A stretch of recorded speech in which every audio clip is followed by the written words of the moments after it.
Halo guys, Assalamualaikum warahmatullahi wabarakatuh. Bertemu lagi dengan saya Hendri Tiawarman dengan NIM 19042063. Baiklah, di video kali ini kita akan membahas mengenai sistem pendukung manajemen. Sebelumnya sedikit saya ceritakan, video ini merupakan salah satu tugas dengan dosen pengampu Bapak I. Permana, mata kuliah Sistem Informasi Manajemen. Kita langsung saja ke pokok pembahasan kita, yaitu sistem pendukung manajemen. Sistem pendukung manajemen merupakan sebuah sistem manusia atau mesin yang terpadu untuk menyajikan informasi guna untuk mendukung fungsi operasi, manajemen, dan pengambilan keputusan dalam sebuah organisasi. Sistem ini menggunakan perangkat keras hardware dan perangkat lunak software komputer, prosedur pedoman, model manajemen dan keputusan dan sebuah database. Penggunaan perangkat keras, perangkat lunak, prosedur pedoman dan model manajemen dan keputusan dan pusat data merupakan syarat mutlak pembentuk sebuah sistem yang utuh untuk mendukung pengelolaan atau manajemen. Manajemen memerlukan sebuah sistem, khususnya komputer, untuk mengambil keputusan yang tepat dan akurat. Selanjutnya itu jenis sistem pendukung manajemen itu ada 4. Yang pertama ada Transaction Processing System, yang kedua ada Office Automation System, yang ketiga ada Decision Support System, dan yang terakhir itu ada Executive Support System. Di sini kita akan membahas setelah satu persatu. Yang pertama yang akan kita bahas itu Transaction Processing System. Transaction Processing System atau yang lebih dikenal dengan sistem pengelolaan transaksi merupakan sistem yang menjadi pintu utama dalam pengumpulan dan pengelolaan data pada suatu organisasi. Sistem ini digunakan dalam transaksi sehari-hari. Contoh, TPS yang mendapat data dari luar dan adalah pemasukan data penjualan, pembuatan fakturisasi, pembuatan cek, reservasi hotel, keluar masuk data keuangan pada bank. Selanjutnya itu ada komputerisasi pada kasir, penerimaan uang, dan lain-lainnya. Itu merupakan contoh dari Transaction Processing System. Selanjutnya yaitu tugas pokok dari Transaction Processing System, yaitu yang pertama pengumpulan data. Maksudnya, setiap organisasi yang berinteraksi langsung dengan lingkungan pasti membutuhkan data transaksi yang bersumber dari lingkungan. Yang kedua yaitu manipulasi data. Maksudnya, data transaksi yang didapatkan selanjutnya diolah terlebih dahulu sebelum disajikan dalam bentuk informasi untuk keperluan bagian organisasi.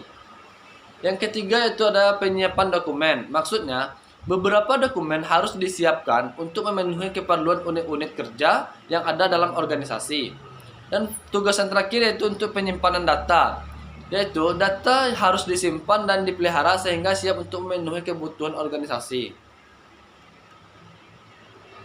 Yang kedua kita akan membahas mengenai Office Automation System atau yang lebih dikenal dengan otomasi perkantoran, yang merupakan sebuah rencana untuk menggabungkan dan menerapkan teknologi tinggi dalam memperbaiki proses pelaksanaan pekerjaan demi meningkatkan produktivitas dan efektivitas pekerjaan. Sistem ini bertujuan untuk menggabungkan dan menerapkan teknologi, memperbaiki proses pelaksanaan pekerjaan di kantor, meningkatkan produktivitas pekerjaan dan efisiensi pekerjaan. Fasilitas yang digunakan dalam Office Automating System yaitu word processor atau pengolah kata, dokumen manajemen, electronic mail, electronic fund transfer, dan voice mailing system, dan terakhir itu voice information system. Dan selanjutnya kita akan membahas mengenai Decision Support System atau yang lebih dikenal dengan sistem pendukung keputusan. Merupakan suatu sistem informasi yang spesifik yang ditujukan untuk membantu manajemen dalam mengambil keputusan yang berkaitan dengan persoalan yang ada bersifat demi terstruktur secara efektif dan efisien, serta tidak mengganti fungsi pengambil keputusan dalam membuat keputusan. Dalam hal ini, terdapat 3 langkah dalam membuat Decision Support System. Yang pertama yaitu ada mendefinisikan problem. Yang kedua, membuat model dengan DDS generator. Yang ketiga itu menggunakan model tersebut untuk mendapatkan jawabannya. Oke, ciri dan keuntungan dari DDS. Yang pertama, dapat menyelesaikan problem yang kompleks. Selanjutnya meningkatkan produktivitas dan kontrol dari manajer. Membantu bermacam-macam bagian dari manajemen, dan DDS didesain untuk mudah dibuat dan mudah dipakai.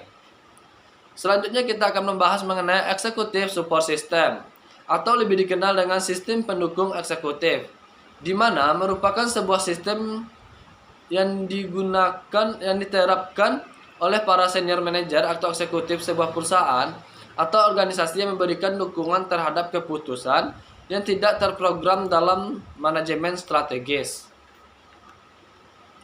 Informasi ini sering bersifat eksternal, tidak terstruktur dan tidak pasti. Lingkup dan konteks informasi yang tepat seringkali tidak diketahui sebelumnya.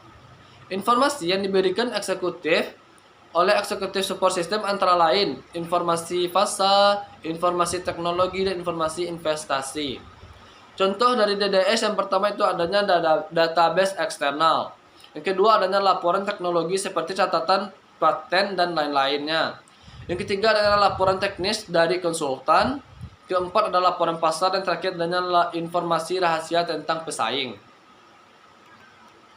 Oh baiklah, itulah materi yang dapat saya sampaikan pada pertemuan kita kali ini. See you next video guys. Terima kasih. Assalamualaikum warahmatullahi wabarakatuh.